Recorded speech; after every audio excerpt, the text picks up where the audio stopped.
Salut à tous, c'est le militant, le père fondateur de la RDN, le porte-parole. Je vais m'adresser aux jeunes frères africains. Des milliers de jeunes frères africains décident de quitter les pays noirs pour immigrer, pour arriver en Belgique, en France, en Allemagne, partout. Ils pourront atteindre leur objectif selon eux. Mais tout d'abord, les premiers migrants qui sont arrivés en Belgique, à Londres, partout, leur vendent toujours du positif. À Facebook, à YouTube, Instagram, Twitter, tout ce qu'ils publient n'est que bling bling, n'est que rose. Mais on refuse de leur dire les vérités.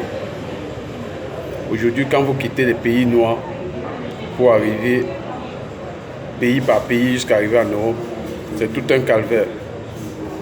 Il y a le désert du Sahara qu'il faut traverser, qui est très compliqué. Beaucoup d'Africains laissent leur vie là-bas. Et d'autres ont la chance, on les enterre dans le sable. D'autres qui n'ont pas la chance, on les laisse les dépouilles sèches jusqu'à... Ils disparaissent. Ce n'est que les eaux qui restent. Et ceux qui ont la chance d'arriver jusqu'à dans les pays maghreb tels que l'Algérie, le Maroc, la Tunisie, la Libye, sachez que là-bas, déjà la main d'œuvre, elle est très moins chère. Elle est très moins chère. Déjà quand il y a main d'œuvre, déjà il faut d'abord qu'on ait la main d'œuvre, parce que parfois il n'y a pas. Maintenant, ceux qui n'ont pas la chance d'avoir la main d'œuvre vivent de la charité. Et les Arabes, parfois, il arrive que dans leur maison, ils ont des parents souffrants. Ils prennent l'argent pour venir vous donner, mais avant de venir vous donner cet argent, il arrive qu'ils parlent des choses sur cet argent. Donc ça veut dire que vous qui prenez cet argent pour manger, ne soyez pas surpris que votre malheur va de mal en pire. C'est un argent gratuit, mais il arrive souvent que cela ait des retombées franchement négatives. Et ça fait toujours partie des inconvénients de l'immigration.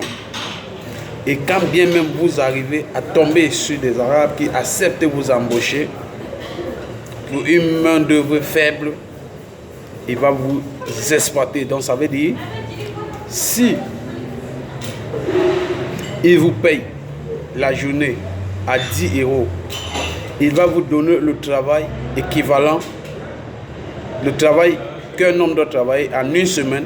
Il va vous amener à travailler ça en un jour. Du coup, quand vous retournez chez vous, votre corps ne répond plus. Vous êtes obligé d'aller à l'hôpital. C'est un mécanisme. Quand maintenant vous quittez pour aller à l'hôpital, là-bas, il y a un système.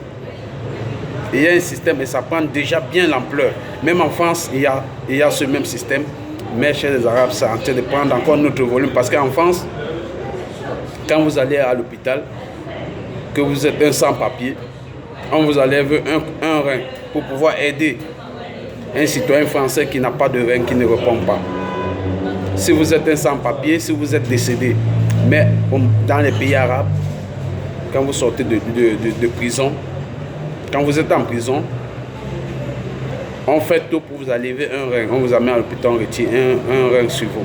Si vous êtes tombé malade, que vous êtes un migrant, on vous amène à l'hôpital, on vous retire un rein. Et le truc, c'est que ce n'est pas seulement parce qu'on vous retire le rein, mais c'est que après avoir vous retiré le rein, on ne vous suit pas. Et vous connaissez ce qui va suivre. Si vous n'êtes pas accompagné, la mort va suivre. Et beaucoup d'Africains m'ont appelé pour me demander de parler de ce sujet parce que nombreux ont été victimes et beaucoup de vies ont été perdues. Bon, vous savez, peu importe comment l'Afrique noire va être victime,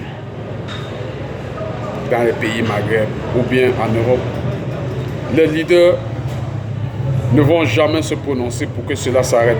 Parce que ils ne se sentent pas concernés de manière directe. Donc, nous aimerions que les pays arabes prennent conscience et arrêtent de faire subir ça aux Africains. C'est-à-dire, quand un Africain va à l'hôpital, soit on enlève son rein, soit il arrive le mal qu'il a exposé à l'hôpital. Le remède qu'on l'offre n'a rien à voir avec le mal. Du coup, quand il consomme le remède qu'on l'a offert à l'hôpital ou on l'a prescrit à l'hôpital, 2 jours plus tard, 3 jours plus tard, il constate qu'il y a une maladie qui se développe dans lui, que depuis son pays jusqu'à dans les pays arabes, il n'avait jamais eu les symptômes. Donc, du coup, maintenant, les Noirs évitent, ou alors les Africains évitent d'aller dans les hôpitaux quand ils sont malades, vivant dans les pays arabes. Ils hésitent d'aller à l'hôpital. Parce qu'au lieu de sortir avec une guérison, vous sortez plutôt avec un double mal. Ça veut dire le mal que vous êtes venu avec, il n'est pas terminé, mais il y a un autre qui est né à partir du comprimé qu'on vous a donné. Et j'aimerais vraiment que cela stoppe et que les hôpitaux dans les pays arabes et les embaucheurs dans les pays arabes donnent une considération aux Africains qui arrivent dans le pays, qui migrent pour pouvoir aller chercher une vie meilleure aux États-Unis, au Canada, n'importe où, dans toute l'Europe. S'il vous plaît, tous ces pays que j'ai cités, ces pays arabes, c'est des pays musulmans. Et qui dit musulman dit partager l'amour, prôner la paix, prendre tout être vivant comme soi-même. Ceux qui sont dans la fonction publique, ceux qui sont dans des hôpitaux, dans tout secteur d'activité, quand un noir arrive, s'il vous plaît, offrez-lui le confort comme le Coran le demande. S'il vous plaît. Rien que l'année 2021, nous ne comptons pas combien de Noirs sont morts parce qu'on les a retirés un rein. Ils sont allés à l'hôpital, on les a retirés un rein, ou alors ils sont allés à l'hôpital pour soigner un mal, ils sont ressortis avec non seulement le même mal et un autre né. Nous voulons que tout cela s'arrête et que tous les leaders d'opinion africains, noirs, qui m'entendent, essayent de relayer le même sujet afin que cela stoppe, car c'est l'union qui fait la force. Arrêtons de militer pour nos intérêts individuels, pour notre ego. C'était le militant. Salut, salut, ciao, ciao. La main sur le cœur. Je vous aime. Les Arabes ne sont pas nos ennemis, mais s'ils déconnent, nous devions leur dire qu'ils déconnent. C'était le militant. Salut, salut, ciao, ciao.